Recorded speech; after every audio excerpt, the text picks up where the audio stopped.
Hey everybody, real quick, if you need a recap of Cobra Kai Season 6, Parts 1 and 2, I've got you covered. Just hit the tab in the upper right-hand corner. It'll take you right to it.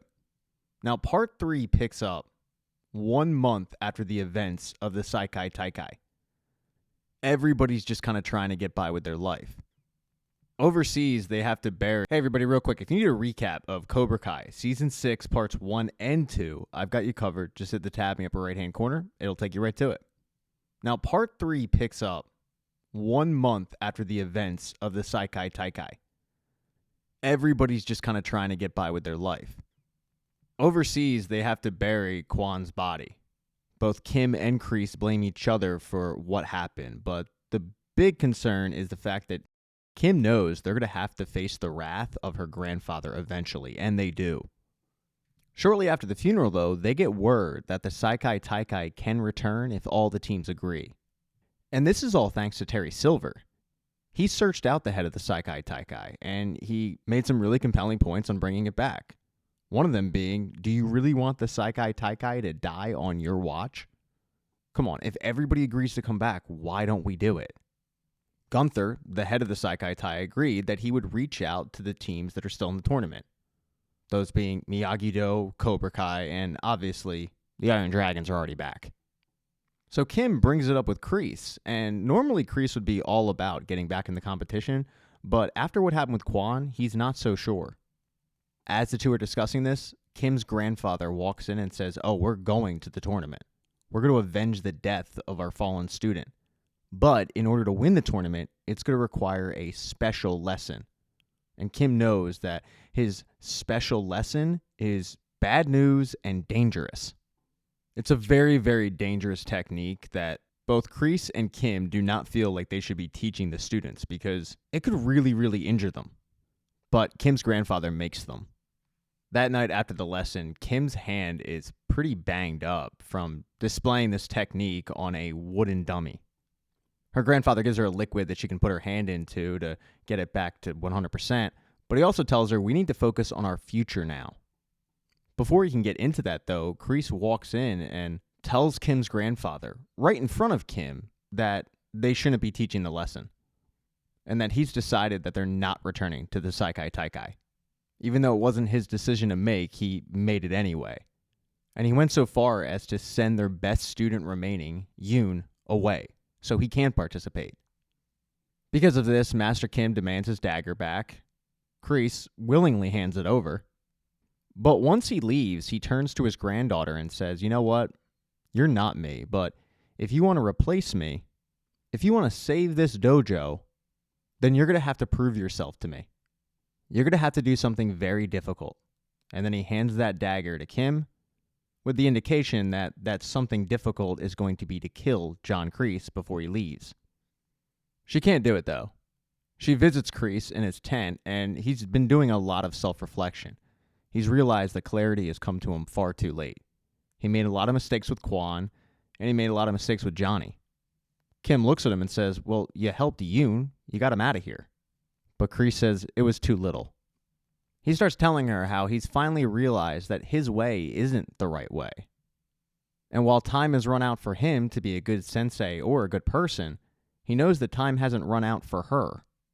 And she tells him, well, in order for that to happen, I'm going to have to do something really difficult. And without hesitation, Kreese tells her, do it. You're not your grandfather. Do what you have to do, because you can lead this dojo, and you can lead it your way. Kim thanks Kreese, and then she leaves for her grandfather's cabin. She sneaks in, but before she can kill him, he wakes up. He starts chastising her for making this choice, and then he attacks her. Even though the dude is 179 years old, he's getting the best of Kim, but eventually the switch flips, and she's able to use that dangerous technique to kill him, basically. She leaves, and she sees Kreese. He asks her what she did, and she said, "What I had to. I'm now going to lead this dojo, but I'm going to do it my way. And this will be the last time me and you ever see each other." Meanwhile, back in the States, Robbie is finding out that he's probably not going to be able to get into college. Not being able to win the Saikai Taikai probably had a negative impact on his admission to some universities, and he might have to go the trade school route, which there's nothing wrong with that. While Johnny's pissed off about his child's missed opportunity, Daniel has been acting like nothing's wrong since he's returned. At least he's trying to. He's done with karate. So much so that he's telling Louie to get rid of the bonsai trees. While he is thriving at the dealership, his attitude and his change has been noticeable, especially to Amanda. She figures eventually, though, if she just gives him time, he'll snap out of it. However, when he gets a phone call from the head of the Saikai Taikai telling him that they want to bring the tournament back, he shuts it down right away. He says, no, we're not doing it.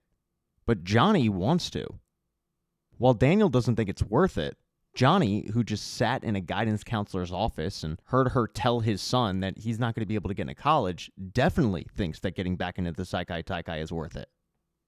While Johnny pleads for Daniel to reconsider, Daniel's not going to reconsider.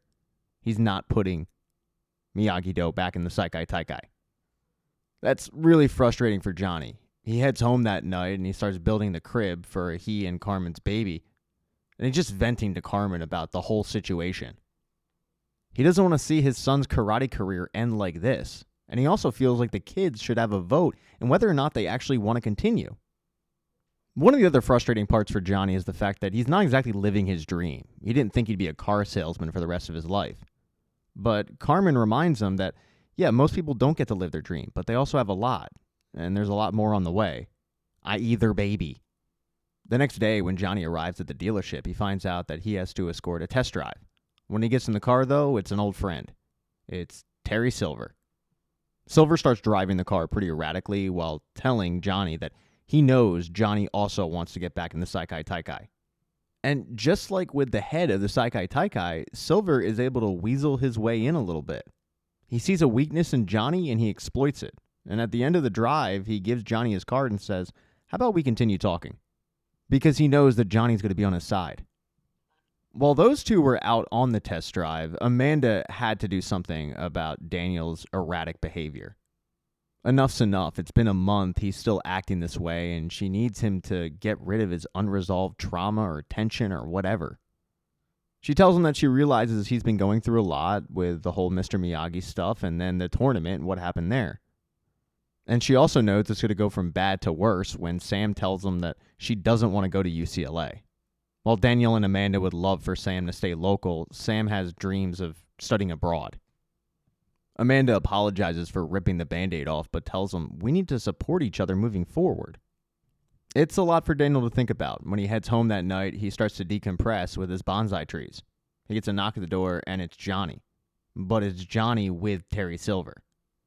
The conversation is pretty cut and dry. Silver wants the tournament back on at any cost, and he's willing to put his money where his mouth is. He's willing to not only front the cost of the tournament, but he's willing to hold it wherever Daniel wants. At some point, Daniel says, why do you even want this so badly? And Silver says, because it's the only thing I have left. I don't have kids. I don't have a wife. No more lavish homes. The only thing I can have left now is one last win. And that's when Johnny realizes that Silver is sick. Silver chuckles and says, yeah, sick is an understatement. You needed to know my angle, and now you do. Silver heads out, and it leaves Daniel and Johnny time to talk about the decision. Johnny reminds Daniel that the kids really want this, and Daniel folds. In episode 12, the head of the they have a party at LaRusso Auto where Daniel gives the good news that is where Daniel said that they're back on in the tournament. While Gunther is dealing with political BS from this group, everybody else is back to training. The kids, however, are going to train alone for the time being. This is going to allow Daniel and Amanda to head on up and enjoy a little alone time together. They're going to do a wine tasting. As they go to leave, they see Chosen outside tending to a garden. And Chosen's been a little, well, he's trying to get over the Kimiko situation as best he can. But the mailman shows up at the worst time with a letter from Kimiko. But unfortunately, it's not the letter he wants. Kimiko says she loves him as a friend. Yeah, Chosen just got friend zoned, which is something I'm very familiar with. And the DMs are very much open. Anyway, we're moving on. A very dejected Chosen heads on in the house to watch Storage Wars, and Daniel tells Amanda, we can't leave him alone. I mean, you didn't see him in Spain. He was a mess. We got to bring him along. Amanda even has a great idea. She's going to bring Moon's mom, Winnie, along and do a blind date. Chosen's a little standoffish about this whole blind date idea, and Amanda and Daniel really talk up Moon's mom, Winnie. You definitely see where Moon got the whole astrological thing from. Winnie's all about that aura and gemstones, all of that, which is the exact opposite of Chosen. He doesn't believe in any of it. They end up, though, finding common ground. While, yeah, she's into all that stuff that Chosen isn't into, she also really likes Storage Wars, which is one of Chosen's favorite shows. She's even able to convince Chosen to do a tarot reading card. She flips over one and sees that he's been dealing with a severe loneliness, which definitely fits. And then there's the death card, which is like, well, someone's dying. She wraps it up by saying that she feels like the journey he's been on is about to end and somebody with his strength and resolve will be waiting on the other side. Right away, Chosen thinks that maybe she's talking about Kim. Chosen, however, feels like that's not possible, and Winnie says, no, you can do it, you're choosing not to. And Chosen appreciates her message. Meanwhile, Daniel and Amanda went off to get drunk and fester on one throwaway comment that Winnie had. Winnie has a daughter that already went off to college, and Winnie said, nothing prepares you for the heartache of seeing your firstborn go. And when both Daniel and Amanda heard that, they just harped on it. But then they get word that Carmen has gone into labor, and everything changes. They got to get back into the city. This couldn't have happened at a worse time for Johnny. He got pressured by Carmen's mom to propose, so he started looking up the details on how exactly he was going to do that in order to make it a special occasion for her. He even goes and talks to his friend Bobby about it, whether God would punish him for bringing a baby into the world out of wedlock. And Bobby says, no, Johnny, he's not going to punish you for it. They have a really nice chat. Johnny feels better about the situation, and then he goes off to continue to do research on how he's going to propose. Somehow in one day, he found time to go to the church, talk to his friend, go to a cooking class, buy a suit, and buy flowers. I mean, it was like the most productive day I've ever seen. But that all changed, obviously, when Carmen went into labor. Meanwhile, Robbie was over at Miyagi-Do training because he knows he's going to have to take on Axel now that the finals are back on. That's where Hawk and Dimitri come in. They've created an AI simulation that mimics everything that Axel has ever done. Miguel is going to be playing Axel, and Robbie will just have to fight him. But Robbie is really, really struggling with this. He just can't seem to beat him. And not only can he not seem to beat him, but according to the computer, his odds of success continue to go down. He gets so frustrated he walks off. He's thinking about quitting, and Miguel has to track him down and remind him that he's never been a quitter.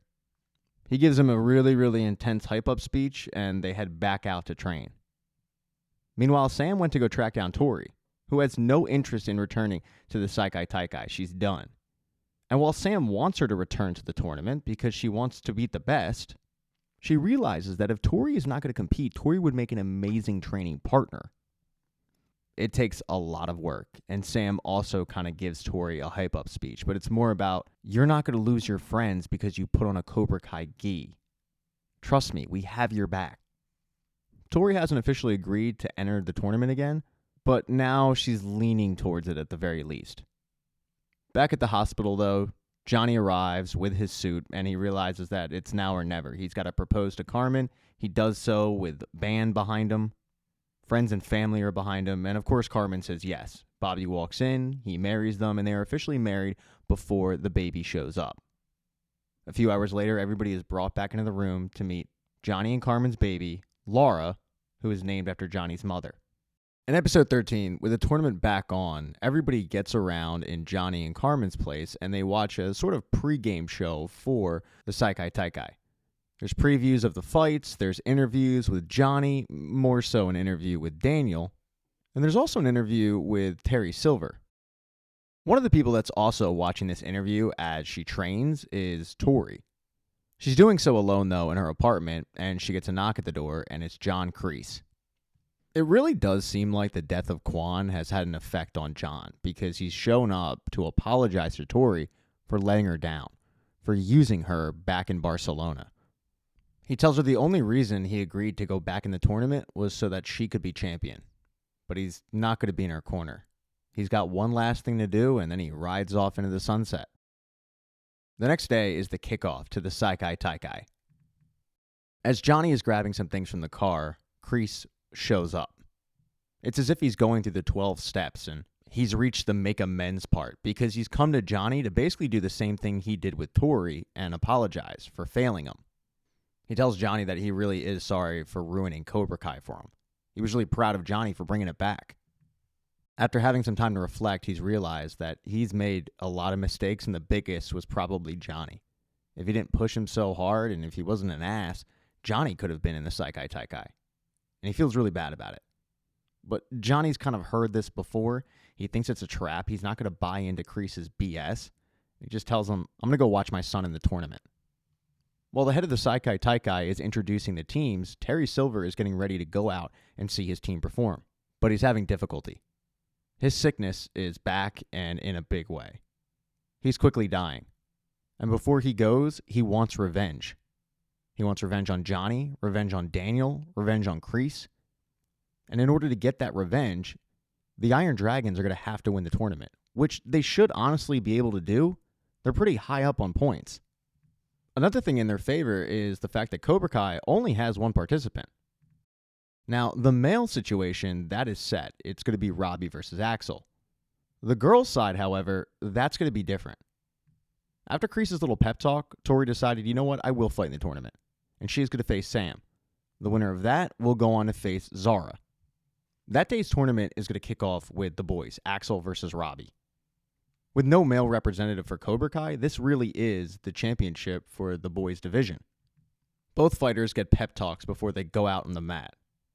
Robbie's pep talk is a little more, go get him, you got this, while Axel's pep talk that he gets is a little more intense. And it doesn't get better for Axel when Robbie lands a point on him. Now, granted, Axel is still up 5-1, but Robbie's the first competitor to actually do this. There's a timeout called, and once again, Robbie gets an inspirational pep talk, Axel gets chewed out. While there's still a 5-point difference between the two, Robbie landed a lot more points this time, including a really nice spin kick right to Axel's face. But Axel is still up 11-6. There's another break in the action, and now Robbie's confidence is flowing. Johnny reminds him, dude, that guy is human. You can win this. Go after him. Axel, however, gets a completely different message. When they go out there for round 3, Axel takes Robbie out. It's a dirty move. It rips up Robbie's knee, and he is down, in pain, and likely out for the entire tournament. Now, while it was a dirty maneuver, the judge decides, you know what, I think they just got tangled up. I don't think it was intentional. But he's going to give Robbie 15 minutes to see if he can continue. And if he can't, Axel's going to be named the boys' champion. This is devastating for Robbie. He's got both Daniel and Johnny and Chosen trying to figure out maybe they can get him back in this thing. And even Tori comes over and says, hey, that guy cheated. I'm going to murder that guy. But Robbie says, just worry about winning your fight. With just Robbie and Johnny alone in the dressing room, Robbie gets pretty emotional. He tells Johnny, I actually could have won this thing. Johnny tells him, you're taking this way better than I would have. And Robbie says, I guess I'm just going to focus on the things that I won and not the things that I lost. Robbie and Johnny share a hug, but Robbie's going to be out of the tournament. The head of the Saikai Taikai announces that Axel is going to advance, and if Cobra Kai doesn't show up with a male to fight him, he's going to end up being champion. That win would all but clinch the Saikai Taikai for the Iron Dragons because of their ginormous lead already. Fighters on Miyagi-Do are realizing this.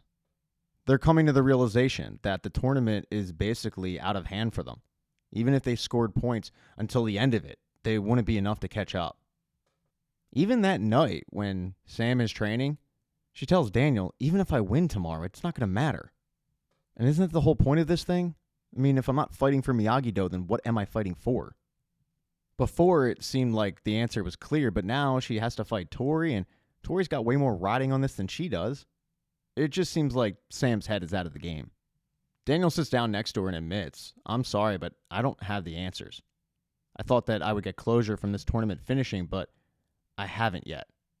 And Daniel has had a really tough time since they came back from Barcelona. That's known. But that night, he gets a little bit of closure.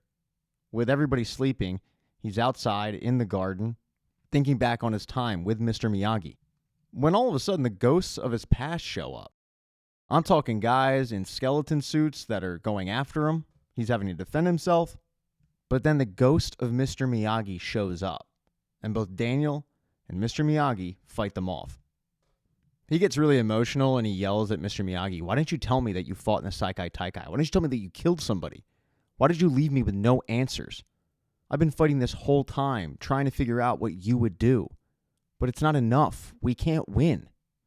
And Mr. Miyagi says, "Daniel, the answer has been in the same place it's always been." And he puts his hand on his heart. He then tells him, "Miyagi-Do teaches win or lose. You don't need to fight anymore." And then Daniel wakes up and realizes it was all a dream. When he gets downstairs that morning, Sam is up, unusually early. She's up that early because she couldn't sleep, and that's because she has a big decision to make. She's decided she's not going to fight. She was really worried that Daniel would be disappointed, but after that dream he had with Mr. Miyagi, he tells her, "Sam, I'm not disappointed." He tells her that when he was training with Mr. Miyagi, he thought it was to fight. But he's now realized that he was training with Mr. Miyagi so that he didn't have to fight. This is a giant relief for Sam, but when they arrive at that day's events, Johnny's pissed off. He feels like the LaRussos are just quitting. He tries to explain himself to Johnny about how now he realizes he doesn't have to fight, but Johnny's the exact opposite. He doesn't know how not to fight. And winning the Saikai Taikai was his last shot. As he looks over his shoulder, though, he sees John Kreese leaving the arena, and he goes after him. He says, "What was that yesterday? What, you expect me to forgive you?" And Kreese tells him, "No, I don't deserve forgiveness." Kreese turns around to leave, but Johnny says, "I loved you, man. I idolized you. Everything about myself, the good stuff, the confidence, it came from karate and it came from you." So yeah, that night in the parking lot back in 1984 was the single worst night of my life. But what hurt even worse than you choking me out was you abandoning me. You threw me away like I was trash. And as he continues to talk, Johnny's getting more and more emotional. He's on the verge of tears. He unloads all of this trauma that he's had right on a Kreese. And Kreese takes it. And then he gives Johnny a hug. At this point, even Kreese is crying. And he tells Johnny, "I can't change the past. Trust me, I wish there was some way I could. I wish there was some way I could make it up to you." And Johnny says, "Maybe there is." We find out what that is later on when the head of the Saikai Taikai is announcing the end of the semifinals. Axel continuing to go on, and Sam bowing out. Theoretically, this just clinched it for the Iron Dragons, but it didn't. Because Johnny's grand idea is to take over Cobra Kai. Miguel will be fighting Axel in the finals. He will be the male representative. Johnny will be the sensei. Tori will get to fight Zara, and the Iron Dragons victory celebration is postponed. In episode 14, the Iron Dragons are not taking the news well that Miguel is now Cobra Kai, and thus Axel will be fighting Miguel. They go to a training session, which is very intense. Sensei Wolf is demanding of Axel, trying to get him to use this technique that will take out his opponent and injure him. But Axel tells Wolf, "I don't want to win like that." And neither Wolf or Terry Silver really care. Silver actually calls Axel out, telling him, "You don't want to win like that because you care what Samantha LaRusso thinks, the girl that quit on her dojo. Get that girl out of your head. You need to win by any means necessary." Meanwhile, over on the Cobra Kai side, things are flying high. With Johnny behind the helm, Cobra Kai has a chance. And they have a new home. Kind of. Daniel drives Johnny over to his old dojo in the strip mall, and he tells him that he was able to talk the landlord down to a good price for Johnny. Even though he doesn't agree with Cobra Kai's style, he wants to see Johnny thrive with Cobra Kai, his way, not Kreese's way. He knows that while it might not be Miyagi-Do, it's good for everybody, especially the kids. And while Johnny did like working at LaRusso Auto, being a Cobra Kai sensei is really his true calling. He's super appreciative of Daniel, and he, Miguel, and Tori get to training right away. It really is a new Cobra Kai. I mean, when they get to the tournament, Johnny's message to them is, just worry about winning your fight. Don't worry about trying to close the gap. And it's Miguel who says, with all due respect, Sensei, yeah, we're not doing that. We need to close the gap. We need to kick their ass. The first match is going to be the girls' final. Tori versus Zara, something that Tori's really been waiting for. At the first break, though, Zara is kicking the crap out of Tori. She's up 5-0. It looks like it's going to be a rout. Johnny grabs Tori and he starts to try to tell her exactly what she needs to do to get her head in the game, but Robbie scoots on up and says, hey, let me talk to her. Tori is really, really stressed out. She starts lashing out at Robbie, saying, what, do you have some strategy to hit a human tornado? Because she's getting her ass kicked after all, but Robbie says, no, I came over here to tell you I love you. And the two kiss, and it takes all the tension away. Tori goes out there and kicks the crap out of Zara, finishing it off with not only knocking Zara's teeth out, but knocking Zara out and winning. With the win, Cobra Kai has closed the gap by 10 points.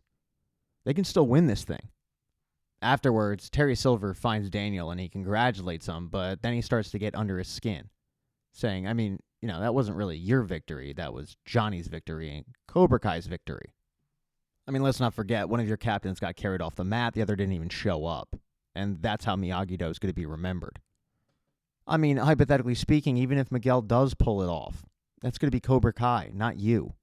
That's got to hurt, right? The dojo you thought you killed.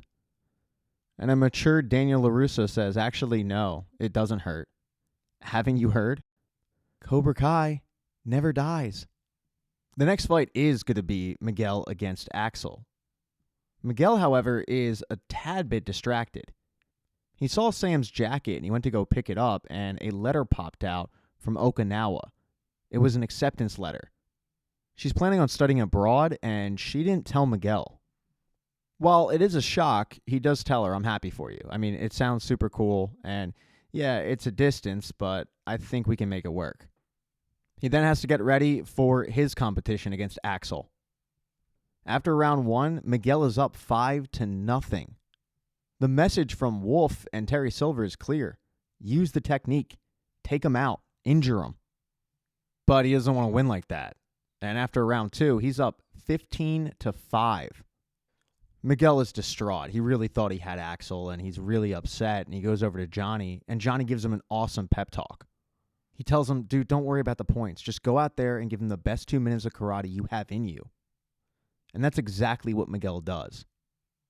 When it's all said and done, Miguel has won his division. But in a shocking twist, Cobra Kai and the Iron Dragons are actually tied on points. And the tournament isn't going to end in a tie. So the head of the Saikai Taikai announces that in order to break the tie, the two senseis will actually battle it out. Johnny Lawrence against Sensei Wolf. Now Johnny's going to need a sensei, and he looks no further than his friend Daniel LaRusso. And Daniel is more than happy to train Johnny for this one. One person, though, that won't be there to witness it is Terry Silver. After that day, he heads on his boat, and he's just venting about the fact that he might lose. But he's visited by an old friend, John Kreese. John and Terry start battling it out on the top of the boat. While the two former friends are fighting a bunch of gasoline spills, and while it looks like Terry Silver is going to get the better of John Kreese throws his lit cigar onto the gasoline and the boat explodes, killing both of them. And in the series finale, there's a lot of reflection going on for Johnny. It doesn't seem like that long ago he was a drunk loser who was going to his mom's grave and just venting about what a bad hand he had been dealt in life. And now he's able to appreciate the journey he's had. The fact that he has this life with Carmen. The fact that he has this beautiful baby girl. And the fact that he has a chance to kind of avenge what happened to him in 1984. Only this time, he wouldn't be taking the All Valley. He'd be taking the Saikai Taikai. Unfortunately for Johnny, everybody that is in Johnny's corner knows what a tough test he is up against. Sensei Wolf is younger, he's stronger, he's faster. If the sports books were putting out odds, Sensei Wolf would probably be minus 500 favorite. There's even a tad bit of disagreement on how to handle things. Johnny wanting to go full steam ahead. After all, that is the Cobra Kai way. Daniel reminding him that that's kind of how he lost the All Valley in the first place. He ran right into the crane kick, so maybe he wants to stay back and let the fight come to him. The fact is, Johnny's in his own head. He admits to Daniel privately that when he lost to him, he knew at least he could win. But in this, it's a totally different scenario. For the first time in his life, he really has doubts about his karate ability. Daniel, though, gives him probably the worst pep-up speech in the world. He reminds him of Rocky. What happened to Rocky in the first one? Rocky tries his best and he loses. But it's okay because, well, he tried his best. I don't know. Personally, I think it's a horrible pep-up speech. Like, hey, go out there and get him, even though you might end up losing, probably. Anyway, it works for Johnny. I mean, it lights a fire under him. And we get a hell of a Rocky-inspired montage capped off by an entire crowd of people running behind him. The night before the All Valley, Johnny, Carmen, Miguel, they all head over to the LaRussa household where Daniel's mom has made dinner for everybody. In a lot of ways, this is a celebration, not only for Johnny and what he's going to try to accomplish the next day, but also for Sam and Miguel. Miguel announces that he has been admitted to Stanford, which is huge. And with Sam going to Okinawa, it really does seem like the kid's dreams are coming true. That's when Daniel's mom remembers that she didn't give Sam her graduation gift. And her graduation gift is this beautiful pearl necklace. When one of them comments how much it must have cost, she says, no, it didn't cost me a penny. Mr. Miyagi gave it to me. She goes on to tell everybody that Mr. Miyagi gave it to her, and the necklace originally belonged to Mr. Miyagi's mother. His father had given it to him when he left Okinawa just in case he needed cash to sell, but it was too sentimental. He was never going to sell it. Instead, he gave it to his wife. Unfortunately, Mr. Miyagi's wife passed away in an internment camp and one of the guards stole it. Mr. Miyagi went after it. That's when it finally clicks for Daniel. That was the newspaper headline. Mr. Miyagi wasn't some thief. He was getting back his own property. Daniel's mother says, yeah, that's exactly what happened. Actually, the guard attacked him, and Mr. Miyagi had to knock him out. Clearing up this whole situation makes Daniel feel a lot better. Mr. Miyagi is back to being a saint. The next day, though, is the final of the Saikai Taikai, and there's a lot of action that happens before the final takes place. For starters, Yasmin gets back together with Dimitri. Way to go on that one. But probably the biggest thing that happens is with Robbie and Tori. They're quasi-celebrities now, especially Tori. She's got her own nickname, the Tooth Fairy. Both kids are signing autographs, and that's when an endorsement sponsor walks up and hands both of them a contract. Looks like their futures actually are set. They're going to be big karate stars, and they are going to be a power couple in the karate community. Meanwhile, Johnny is trying to focus on his fight when Wolf shows up in the locker room to intimidate him. Johnny knows this tactic. He tells him, yeah, this isn't going to work on me, but it does, especially when Wolf gets physical, imposing his will on Johnny and showing him his strength. He gets Johnny in that compromising hold that he wanted Axel to perform on Miguel. And Wolf could easily break Johnny's arm, but instead, he throws him to the side and he says, you know what, I'm going to do it in front of the cameras. The fact that he was so easily manhandled does have Johnny a little shook. He has to shake it off, though, because he has to go out and perform. This is such a big deal that he's got friends and family watching in the stands, but also they're watching in bars. Sensei Wolf is introduced first, and then Johnny comes out to a hometown ovation. Johnny's taking it all in, but he doesn't really seem focused. It's something that Daniel notices, but Johnny tells him, no, I'm fine. And he goes out there to battle Sensei Wolf and hopefully take home the crown. This is going to be a fight to 3 points. But Sensei Wolf is toying with Johnny. It's bad. While Wolf is up 1-0, he draws blood on Johnny, and Johnny has to go back to his corner and clean it up. It gives him a chance to talk to Daniel, and Daniel reminds him of the game plan. Defense, wait for Wolf to come to you. But still, that doesn't work. Wolf is easily able to get the second point, and now he's got match point, with Johnny having none.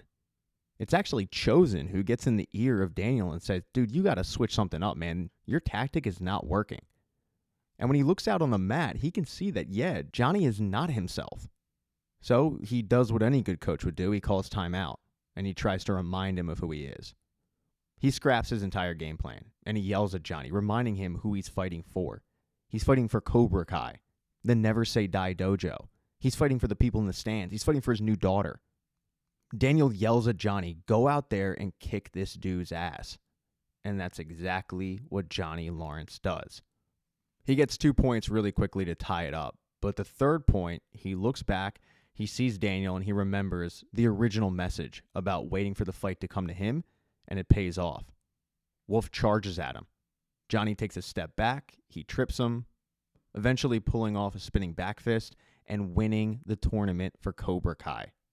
The mat is flooded with the students. You've got celebrations going on in the stands.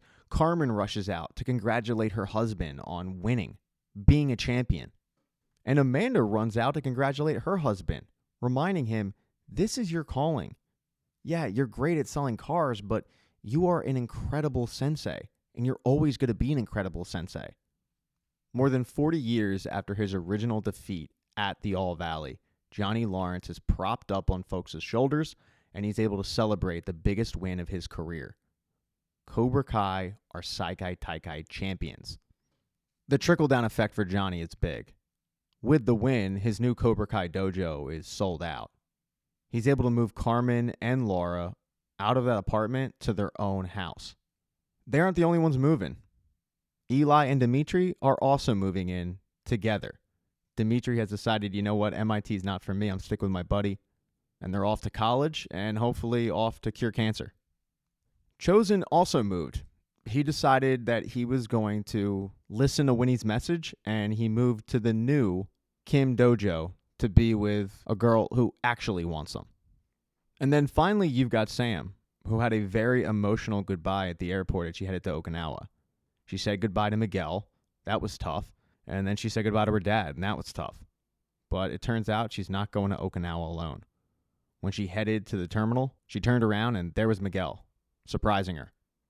Miguel tells her that, you know what, he's going to hold off on going to Stanford, and he's going to go to Okinawa with her and see where life takes them. As for life in the Valley, you've got full karate harmony. You've got Cobra Kai in their strip mall, still teaching to strike fast and strike hard, no mercy, but you've also got Miyagi-Do, teaching the defensive angles. And you've got both senseis working together. They actually meet up for dinner, and they're talking about the upcoming All Valley, about how Anthony could use some of Cobra Kai's teaching, and about how Devin could use some of Miyagi-Do's. They're basically trading off students because that's what's better for the kids. You could say the Valley is in full balance, and that is the end of Cobra Kai. Thank you so much for getting this part of the recap. I really appreciate it. Consider becoming a member to the channel. That would be cool. It's cheap, but if you don't want to do it, I get it. You could subscribe, you could like, you could dislike. The only thing I really ask is, please don't leave nasty comments. If I mess something up, mistakes happen. Let's just move on from it.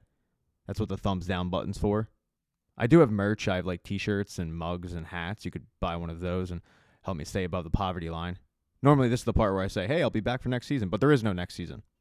Anyway, what'd you think of the finale? Let me know in the comments, and I'll see you back here for, I don't know, the next recap.